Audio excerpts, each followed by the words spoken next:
What if I told you there is a movie where the main character becomes an old woman within the first 10 minutes, and that's actually the best thing that ever happened to her? What if I told you that the most powerful wizard in the kingdom is also the biggest drama queen you will ever meet? And what if I told you that a terrifying castle made of junk, walking on chicken legs across the mountains, contains one of the most heartwarming love stories ever animated?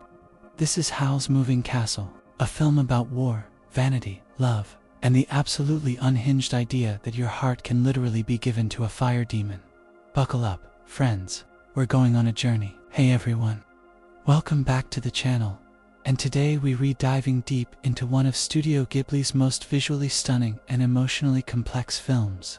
Howl's Moving Castle, released in 2004. Now, if you haven't seen this movie, first of all, what are you doing with your life? Second of all, I'm about to take you on the full journey.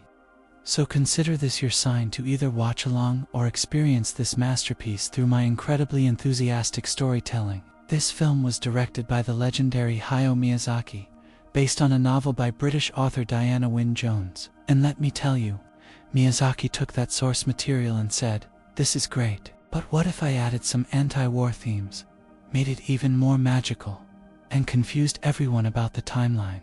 Perfect. The movie came out during a pretty significant time. Miyazaki was openly critical of the Iraq War, and you can feel that anger woven throughout this film. But don't worry, it's not preachy, it's Ghibli. They make you feel things without you even realizing it until you're crying into your popcorn. So let's start from the beginning, shall we? We open in a fictional European-style kingdom that looks like someone took Victorian England and said, "What if this, but with magic and steam-powered everything?" It's gorgeous. Everything is gorgeous. Get used to me saying that. Our main character is Sophie. She's 18 years old, works in her late father's hat shop, and has the self-esteem of a wet napkin. I say this with love, because we've all been there, right? She's got a beautiful younger sister named Letty, who's out there living her best life. And Sophie just makes hats, day after day, talking to the hats, telling them they'll make someone happy someday. Sophie, honey, you're projecting. One day, Sophie decides to visit her sister in town, and here's where things get spicy. She gets cornered by some creepy soldiers who are clearly up to no good. Like, these guys give off massive red flag energy. And just when you're thinking, oh no, this is not going well, bam, a mysterious, absolutely gorgeous blonde man literally swoops in, wraps his arm around her, and says, "There you are, sweetheart. Sorry I'm late. Excuse me, sir. Who are you and why are you so smooth?" This man proceeds to walk her through the air, just casually defies gravity. Meanwhile, Sophie is clutching onto him like, "This is fine, everything is fine. I am currently flying with a stranger." This, my friends, is Howl, the infamous wizard Howl, the man whose castle moves across the countryside. The man rumored to eat the hearts of beautiful women. But Sophie doesn't know that yet. She goes home, heart racing, probably thinking, well, that was the most exciting thing that's ever happened to me. Back to making hats, I guess. But the universe said, not so fast, hat girl. That night, an unexpected visitor arrives at the shop. And by visitor, I mean the Witch of the Waste. A character who looks like someone's glamorous, evil grandmother, and gives off serious, "I will ruin your life, and enjoy every second of it" vibes. The witch is looking for Howl. Apparently, she's obsessed with him. Like unhealthy levels of obsessed. We talking I was rejected and now IVA built my entire personality around revenge energy. And she's noticed that Howl showed interest in Sophie. So what does she do? Does she talk it out like a reasonable adult? No, she does not. She curses Sophie, transforms her into a 90-year-old woman. And here's the kicker. Sophie can't tell anyone about the curse. Every time she tries to explain what happens, the words just won't come out. Now, here's where Sophie does something that I absolutely respect. Instead of sitting around crying about it, okay. She cries a little, which is valid. She decides to leave. She's like, you know what? I've been living small my entire life. I've been playing it safe. And now I'm old. My back hurts. And I have nothing to lose. Let's go. This is the energy I need in my life. Sophie just throws on a cloak, grabs a walking stick, and heads for the waste. The mysterious, dangerous mountains that everyone fears. And can I just say, old Sophie is iconic. She complains about her knees, she grumbles about hills, she talks to herself. She has absolutely zero filter, because when you're 90, what are people gonna do? Judge you, you're 90. What a dump, she says when she first sees Howl's castle. Queen behavior. Speaking of the castle, let's talk about it, because it deserves its own segment. This thing is insane. It's like someone took a medieval tower, several smaller buildings, a face, and somehow made it walk on mechanical chicken legs across the countryside. It's steam-powered, it's magical, it makes weird creaking noises, and it's the most chaotic piece of architecture you've ever seen. Sophie manages to sneak inside, and this is where we meet two more incredible characters. First, Calcifer, a fire demon who lives in the castle's fireplace and is essentially the castle's power source. He's sassy, he's trapped, and he's voiced in the English dub by Billy Crystal, which means every line he delivers is pure gold. Calcifer and Sophie immediately have this great dynamic. He can tell she's under a curse, and he makes her a deal. If she can break the contract between him and Howl, he'll break her curse. What contract? What deal? We don't know yet. Mystery, intrigue, keep watching. Second character we meet, Markle. He's a young apprentice wizard living in the castle, and he's basically a child playing dress-up to look older when he does business. He wears a cloak and beard that make him look like a tiny wizard, and it's the cutest thing you'll ever see. When we first meet him, Sophie has no idea he's a kid. She just thinks Howl has a very short employee. And then, we meet Howl again. But this time, it's morning, and Sophie has taken it upon herself to clean the castle because, and I quote, "This place is filthy." She also accidentally gives Calcifer entirely too much food, almost putting him out, and makes breakfast. She just starts cooking like she owns the place. Howl walks in, sees this random old woman cooking in his kitchen, and is just like, oh, okay, this is happening now. This is what I love about Howl. He just accepts chaos. A strange elderly woman broke into his house. Sure, she's making breakfast. Great, she wants to stay and be the cleaning lady. Why not? He hires her on the spot, because honestly, he needed help. That castle was a disaster. Let's talk about Howl for a minute, because he's one of the most fascinating characters Miyazaki has ever created. On the surface, Howl is vain, dramatic, and seems incredibly shallow. Like this man throws an actual tantrum when Sophie accidentally messes up his hair dye potions.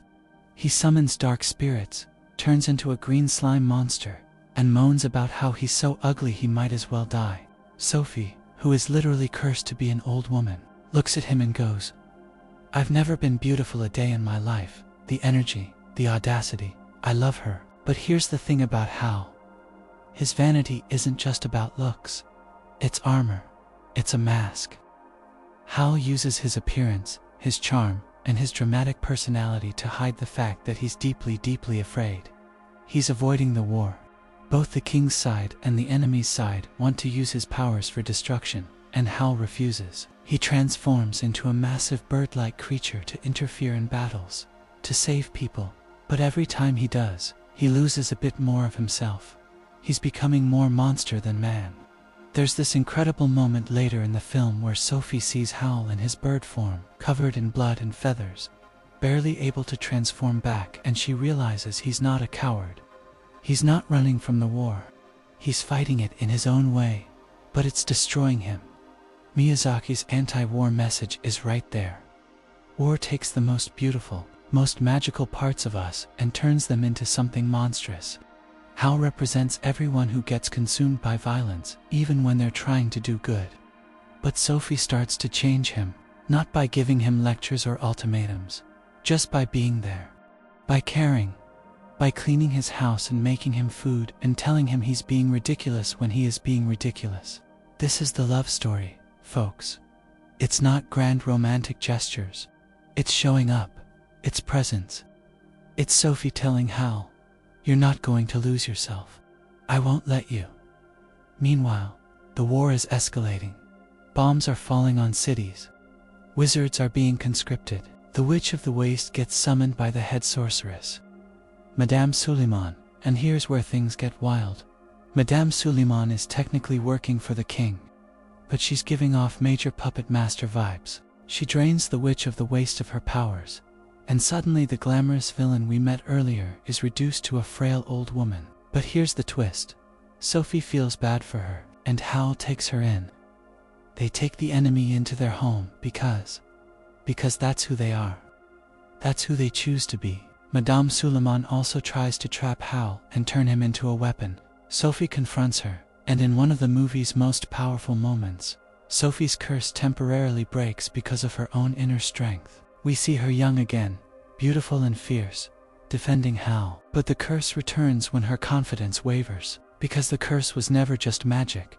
It was Sophie's own self-doubt. The Witch of the Waste cursed her, yes, but Sophie stays old because she believes she was never special anyway. The more she loves, the more she believes in herself, the younger she becomes. That's the real magic here. Okay, here's where the puzzle pieces come together. Throughout the movie, we've seen hints of Howl's past, falling stars, a child version of Howl, Calcifer's strange connection to him, the truth. When Howl was young, he caught a falling star, a dying star, named Calcifer, and to save Calcifer's life, Howl gave him his heart, literally, his actual heart. That's the contract binding them. Calcifer lives because he has Howl's heart. But without his heart, Howl is slowly losing his humanity. That's why he's becoming a monster. That's why he's so emotionally distant sometimes. He gave away the very thing that makes us human. In the climax, everything goes wrong. The castle is destroyed. Bombs are falling. The Witch of the Waste, in a moment of greed, grabs Howl's heart from Calcifer, not understanding what it means. Calcifer nearly dies. Howl is dying too. And Sophie reaches through literal fire to take the heart back. She burns her hands. She doesn't care. She takes Howl's heart and pushes it back into his chest. Calcifer, please, she says. Let Howl have his heart back. She kisses Calcifer, giving him some of her life. I guess. Look, the magic is metaphorical. Just go with it. And then whispers to Howl's heart, please start beating again. And it does. Because love. Because Sophie. Because Ghibli knows exactly how to make us sob. The curse breaks completely. Sophie's hair stays silver, a reminder of her journey of who she's become, but her youth returns. Not because she got something externally, but because she finally believes she's worthy of love. The war ends, not with some big battle, but because Madame Suleiman looks at everything and basically says, you know what? This isn't worth it. Even the villain chooses peace. The castle is rebuilt, smaller, weirder, but flying now. Flying over a world at peace. And our found family Sophie, Howl, Calcifer now free, but choosing to stay. Markle, the reformed Witch of the Waste, and even Heon the dog, they're all together. This is the Ghibli magic. It's not about defeating evil with violence. It's about choosing love, choosing family, choosing to believe in yourself even when magic and curses and wars tell you that you're nothing. And that, my friends, is Howl's Moving Castle. A story about a girl who thought she was ordinary and discovered she was extraordinary. A story about a wizard who lost his heart and found it again. A story about found family, self-love, and the courage to keep walking even when your knees hurt. If you haven't watched it, go watch it. If you have, go watch it again. Drop a comment telling me your favorite scene. Was it the breakfast, the hair tantrum, the flying castle? Let me know. And hey, like and subscribe if you want more deep dives into movies that make us feel things we didn't sign up for. Until next time, friends, keep moving, just like the castle.